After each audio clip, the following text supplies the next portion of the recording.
Hello, everybody. It is great to be here again today. And my name is Gary Fowler, and I am the host of the Founders Report for VCTV. And today I've got an incredible guest. I've got my friend Dirk here, and we're going to talk a little bit about what's it like to be an entrepreneur in Menlo Park. What is it like to be an entrepreneur in Germany? He's done both. He's got a doctorate in economics, a master's degree from Johann Wolfgang Goethe Universitat in Frankfurt, and just an all-around interesting guy from Lycos to Silicon Valley. And great to have you here, Dirk. Great, Gary. Thanks. Enjoy being here, actually. So, Dirk, tell us a little bit about it. I mean, what was your journey like? How did you go from, Frankfurt to Mountain View? What was it?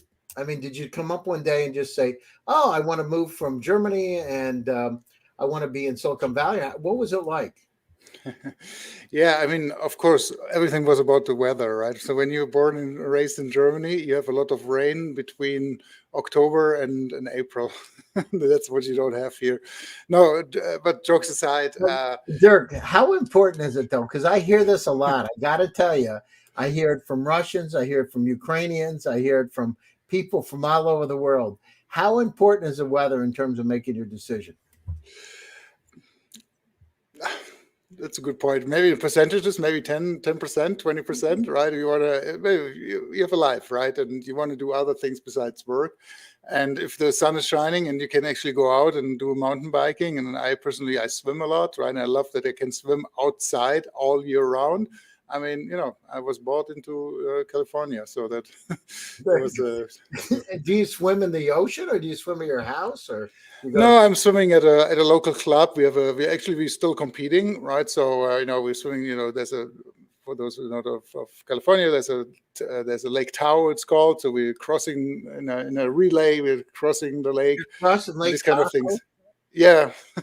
Try. I did it 4 or 5 times now.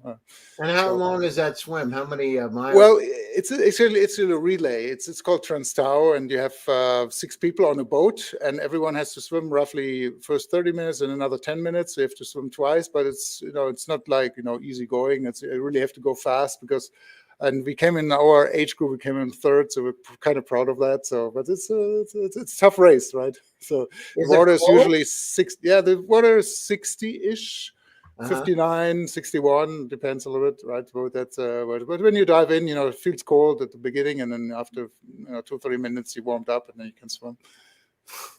And do you have a wetsuit on or not? No, you don't. No, you swim without a wetsuit. Right? So. Oh my God, that's amazing. And so, how long do you swim before you pass it off to somebody else? 30 minutes roughly. So 30 minutes it's a rule, and then you have another 10 minutes at the end. So 30 minutes, a little bit like mid-speed, right, which is actually the toughest, and then you have 10 minutes, which is high speed. And which is even more tougher, to be honest, right? And then depends, then you have other swimmers right next to you. It's very close race. You see them in the water, and yeah, it's a lot of fun. We're doing this for fun, obviously. And were you a swimmer in university, or what made you decide to start swimming? Oh yeah, I used to swim a lot. So I was actually quite a very high competitive swimmer when I was in my teens, and swim, German championships and all that stuff. And but then I stopped it for 5 or 10 years. Swam a little bit in Germany, but then coming back here, what I said is swimming outside and in the pool all the time, outside pool, which is so great, and that's what I love doing. No, that's amazing. And did you ever have the vision of being in the Olympics? Yeah, actually, I was very close of doing that. But when I was 16, so I was actually starting to compete to get into the Olympics. But then I had the choice. I always had the dream to go to the US for a year to high school. And then I had the choice, either practice hard, at 16 and try to get to the Olympics, or could go to the US. And I chose the latter, and I went to a high school in Flagstaff, Arizona for a year. So, and that's where I learned my English, and then I never got back really into this hard competition, on national level. Now, how was that? So you're 16 years old and you come to Flagstaff. Now that's not like Frankfurt, right? You grew up in Frankfurt area. From your CV. Yeah, Frankfurt and Hamburg. I studied also in Paris, so but mostly I was basically most of the time I spent, youth I spent around Frankfurt. That's true. Yeah.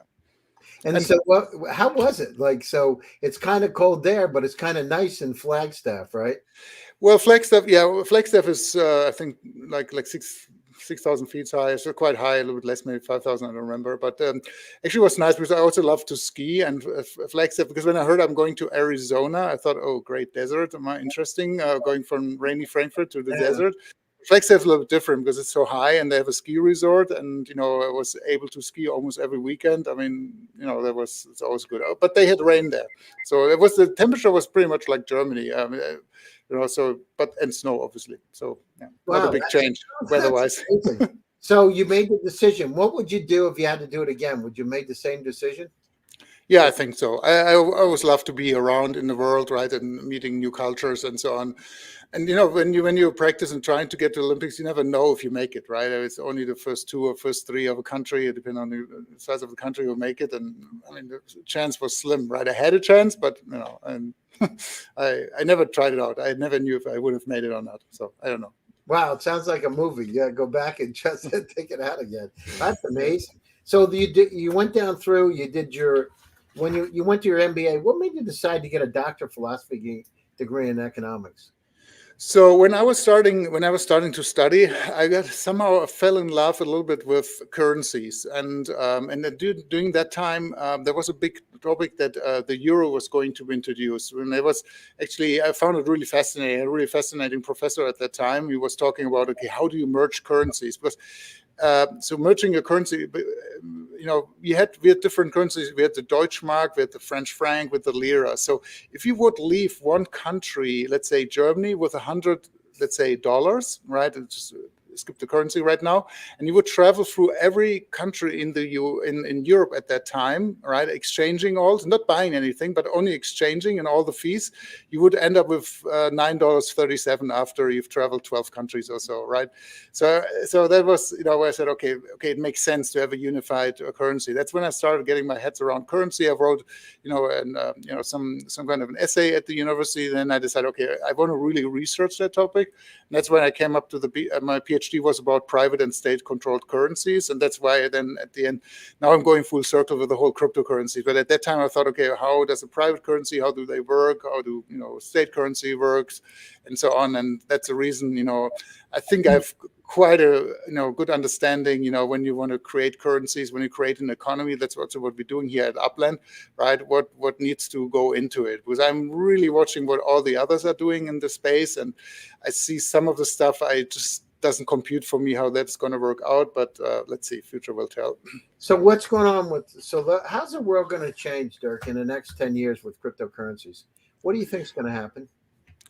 So I think what is going, we have to differentiate, right? We have the fungible tokens, non-fungible tokens, and so on. If you look just at the fungible tokens, I think there will be 2-3 currencies besides Bitcoin, because Bitcoin, we all know, it's slow, it's store of value and so on.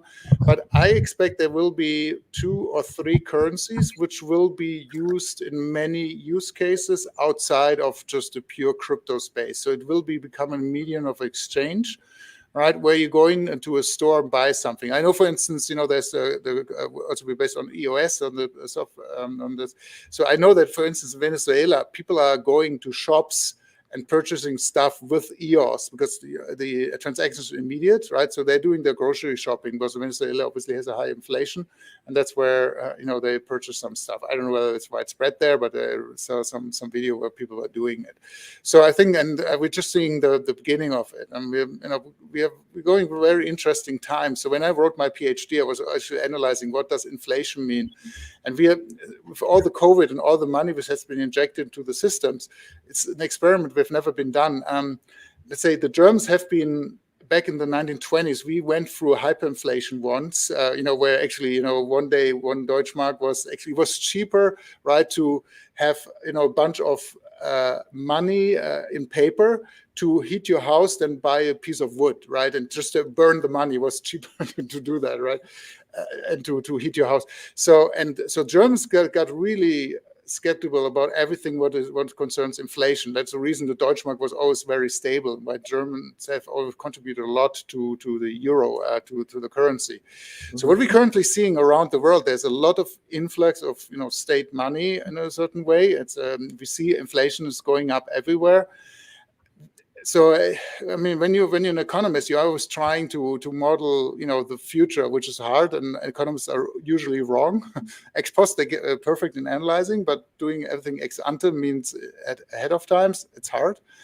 And I tend to say that with what we're currently seeing, the only thing what I'm asking myself is, so we have all states have done it. The US have injected trillions of dollars, Europe have injected trillions of dollars. So the level just has risen, right? What does this mean? Because normally when you have just one country doing it, this country is going to fail or their currency is going to fail. But now everyone went up, right? So we're just on a higher level. So there's a likelihood that, maybe in the future, coming back to your question, what we're going to see is that you have maybe, I don't know, what costs today $5, maybe in the future will be, just in terms of numeric value, $50, right? But it's still, when you compare it to the purchasing power and what you earn, right, it's still somehow the same, just the number is different. But that means, what about the money you have in the bank? So yeah, that's risky. So it's probably wise to build a house now and to do a big loan, right? to owe money. That's a good, wise decision these days, right? Because obviously when high inflation, right, you have actually to pay less. Putting your money on the bank, I don't think that is a good decision at this point, right? To leave it just there, it's just too risky, I tend to say, and you're most likely going to lose. And that's the reason you have negative interest rate, right? So you have to pay even the banks in order to put it there. And I think, as we know, right, gold is one option, right? But then you have the whole idea of where you put it in your garden, right? So that's one thing. And then of course you have all the cryptocurrency, which are high volatile, right? So I think it's a question also of age. When you, let's say, in your 20s, if you would ask me, Dirk, in the 20s, which I'm not anymore, but anyways, if you ask me, I would say I would go the risk to say I would put it with 80% of my wealth, which I have at that time, into crypto, right? Because I can still make it up. But of course, when you're, let's say, in the 60 plus or 50 or 40, whatever, right, you reduce that number, and then you have to find other ways how you, put your portfolio up. In what would you do? Or would you invest in real estate now, or what would you do? Oops, sorry. I said, what would you do now? Would you invest in real estate, or what would you do? It's just I would. Yeah, I mean, this is not an investment advice. It's just me, what I would do personally, right?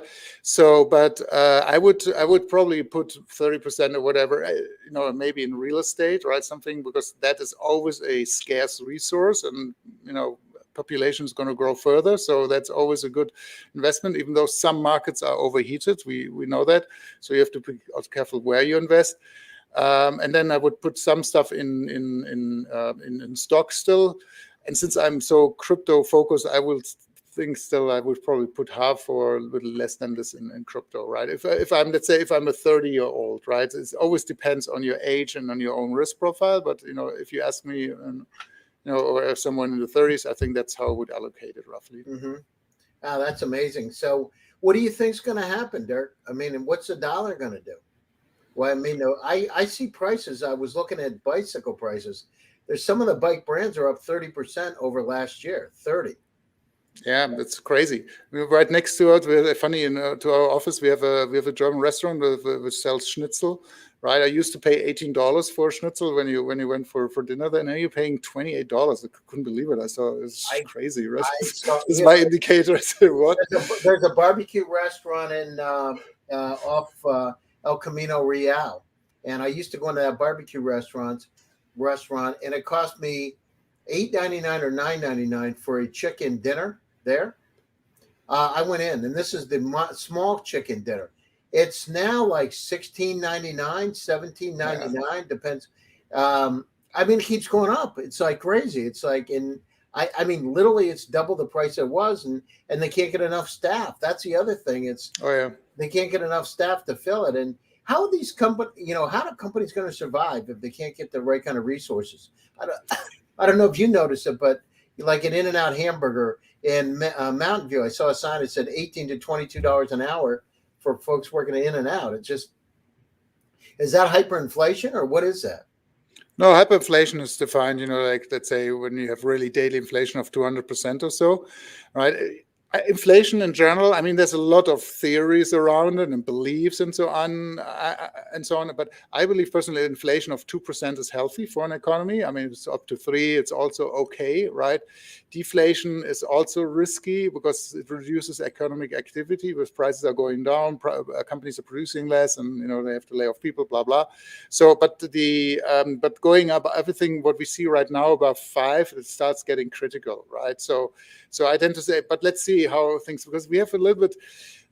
So oil, for instance, influences the price quite a lot, and and oil is somehow a special beast because of of the OPEC and how they treat with the prices. So that's the question is what is the true inflation here at this point? And so I tend to say it's high, right?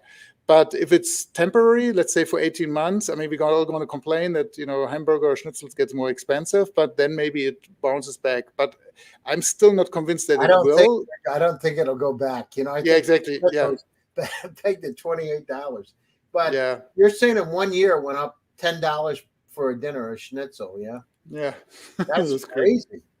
Yeah, that is crazy. Well, it's a mix, right? It's a mix between inflation and maybe also the reason they don't have the right staff and they have to pay their staff more or whatever, right? I think or maybe they have to catch up, right? Maybe they because they weren't open, for half a year or a year almost, right? And now they have to catch up because their banks are putting pressure on them that they have to pay back something. I don't know, right? I don't have the details, right? But it's always multiple reasons. So the key is watch for the schnitzel prices. Yeah, exactly. Yeah, people always have a reference point. Some people have milk, right, and others have. I mean, I go in bike parts, so I look at bicycles. I watch the price of bicycles. Same exact bike, a giant bike went from $2,900 to $3,350 in 1 year. Now, the same bike.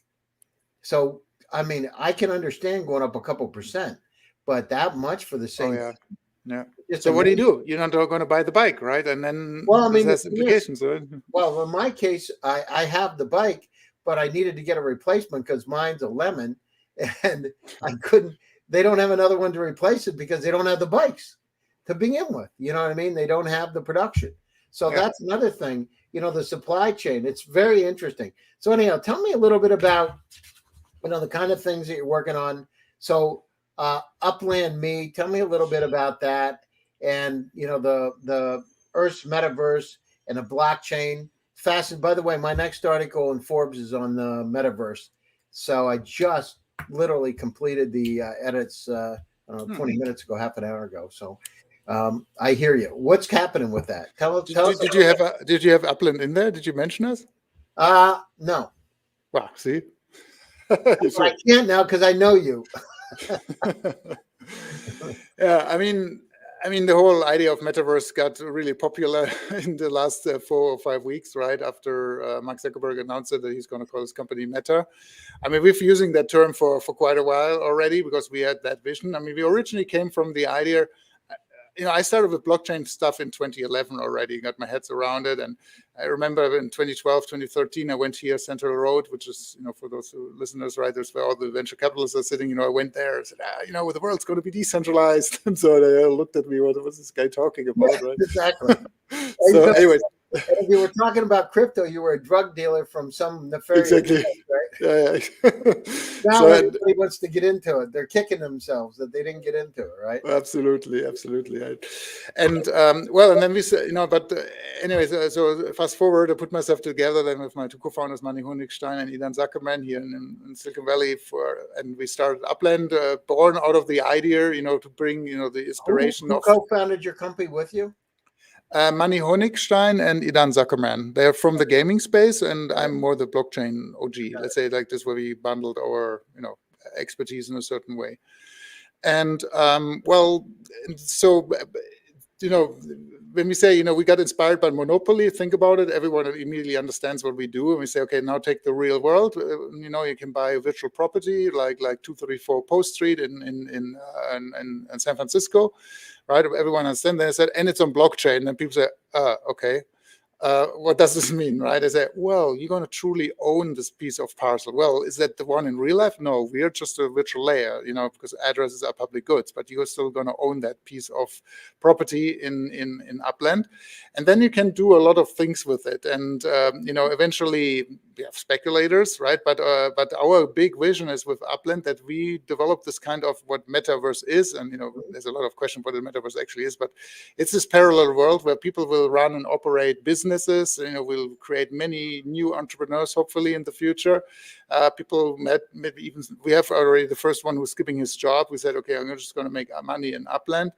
And that's what people are going to do. They're going to play in Upland. That we have what we call game engagement points, with treasure hunts, scavenger hunts, and these kind of things. Soon also car races. We're going to do that next year. But then the second thing is car races in Upland. Yeah. We're going to have car. How does that work? So right now, we always say, when you look at the NFTs and one step back, right? NFTs always give you some, put it in a wallet and they sit there, right? What we are doing is actually we give it some kind of utility. So take cars.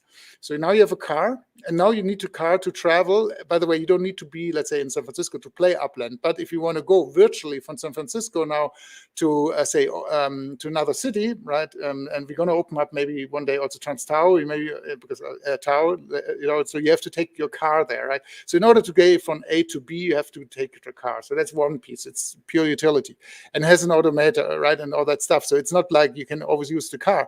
It always decreases in value, but you can also pimp it and all that stuff. That's all what we see.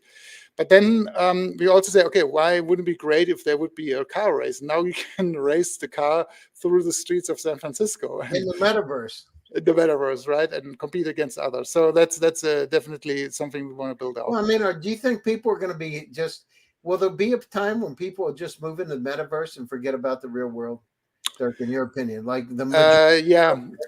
So, I don't want to, there's always this dystopian view on things, and I don't see that at all, right? It's a more positive thing where people actually will spend their time. And when you see at traditional media how that has evolved, media is coming and technology is coming more closer to us, right? When you think about in the 1920s, there was this one black and white movie in the cinema where there was this, in France, there was this like train going on the screen, right? And people were running out of the cinema because they thought it's real, right? And because right now we would laugh because those flickering, those black and white movies. Then you have Orson Welles with, War of the Worlds in the late 30s, where well, people they thought that was real, didn't they? Yeah, exactly. They thought the aliens. And I think if they played something like that on TV right now, people might think that's real too. Exactly, yeah. And now we have now with the phones, which was social media revolution, right? The phone was always with us, and now we're getting into the Metaverse, where you will spend your time in terms of maybe VR, if it's a fantasy world, if it's something like Upland, which is based on the real world, maybe you're going to wear augmented reality glasses, and you're going to take them off because it sounds. I don't want to sound crazy, but people probably going to wear the glasses all the time to enhance their world because they get the information and they walk through the street, and not just for purchasing, maybe some info and whatever. It's going to be so the technology is going much closer to us like before. Now we need to hold the mobile phone, but then you wear your glasses, and then in the future, I said that in another panel also, I think. Where I've attended one conference here where people will start implementing things into them, right? That's probably and we today say, from ethics point of view, we cannot do this, right? We cannot become cyborg, but just the way, people are getting used to it, I think that's inevitable. Well, that's what is going to happen. Yeah. What are there going to be real relationships? Are you going to dream, come up with somebody that could fit the bill, and all of a sudden you have. My friend developed this project called Morpheus. So David, if you're listening, David Yang, and it talks to me every day. How are you? What's going on? Like we have deep conversations sometimes. What's the meaning of life? Composing music in the style of Beethoven, those kind of things. But is that really, are we going to get to a point where the majority of our time is going to be in this virtual world, Dirk, and we're not going to be, for all kinds of reasons, not going to be in the physical world, Is our lives going to be contained in the virtual world? That means you can have any kind of relationship because you can create somebody, right? That meets a need. Yeah, look, I think it's going to be blurred. We're still going to do stuff in the real world, hopefully, right? But on the other hand, since we have to compete against robots and AI in the real world, and some of the jobs they will probably do better than we humans, right? But where they're not good at is creativity. So we might spend time in the virtual worlds where we can be creative, can do other things, and enjoy ourselves a little better. Yeah. So I know it sounds strange, but who to say, that you have to be physical all the time or something? Everything's about your mind, right? When you walk through the streets of San Francisco, of Paris or something, of course, there's something there and we are used to it since we're, humans are around. But it's at the end of the day, it's something your brain processes, right? And you're there. And in the future, it's just something which has something else, someone else. Because the Eiffel Tower has been created by someone and you see it, right? Right, you don't own it, but you see it. And the same thing is in the virtual world, someone creates something awesome and you see it. It's the same process. You're just not there. You're just digitally there. I don't know if that makes clear what I mean. No, I hear you. But here's the thing. I mean, do you think we're going to have relationships? Like, are you going to say to your girlfriend or wife, listen, let's take a trip. Let's go to Egypt. And all of a sudden, hey, put these goggles on. Let's take a trip together. And you're taking a virtual trip for 9 days. Pretend you're laying on the beach and all this stuff. Do you think it'll be at that point where there's that much of a blurred line that we start assuming that this virtual world, this metaverse is real, like real? No, I think it's going to be suited to each use case, right? So you might want to go to Egypt for maybe for 2 or 3 hours with your girlfriend and check out the pyramids there and walk around with a VR headset and do that. And instead of traveling, that's much cheaper. It's better for the environment because you're not flying, and all that stuff, right? However, there's certain use cases where you say, I want to lay on the beach and be just in the sun, right? And we'd say, okay, I still do that in real life, right? So I don't think we're going to have, and that's never what's happening in media, right? It's not going to replicate completely what's there, right? And it's always something new what's going to be created around it. And it's in addition, right? So, and it's not going to replace other things. When you think about it, when we had radio, right? And then TV came up. TV never killed radio. Radio is still around today. It's just being used differently. Yeah, no, definitely being, well, and now it's hyper personalized. So if you want to get it, used to be in the old days, you would have to turn it down. Now I get on Sirius in my car and I want to listen to spa music, it comes on. I want to listen to top 10 hits, they're there. And then the ones I like, it knows what I like. It's going to be a fascinating time, Dirk. It's amazing. So we're coming to the end of the show, and I wanted to come up with closing thoughts and what's the best way for people to get a hold of you. Well, if you want, you can, of course, follow Upland Me. So the ME stands for Metaverse, right? On Twitter, of course. You can follow me on Twitter. I'm Dirk Lueth on Twitter, right? So, and maybe just come in. I'm not playing myself because of insider knowledge, Upland, obviously, for given reasons. But come and join the Metaverse, join our great community on Discord. And build out something awesome. It's all up to the community to build it out, and not up to us. We're just setting the groundwork here. No, it's great, Dirk. I want to thank you for taking time your busy schedule to join me today. It's just fascinating. We should have another show and dive into this deeper, because this is the world we're going to be experiencing, and we all need to take part of it. To my audience out there, my name is Gary Fowler, and I'm your host. I want to thank you for joining the Founders Report on VCTV today. I'd like to thank VCTV and the entire VCTV team for making this possible, Hasmic, etc. Have a safe, happy, and healthy rest of the day. Enjoy yourselves and stay tuned. We'll be back again in 2 weeks. Thanks, Dirk. Take care. Thank you.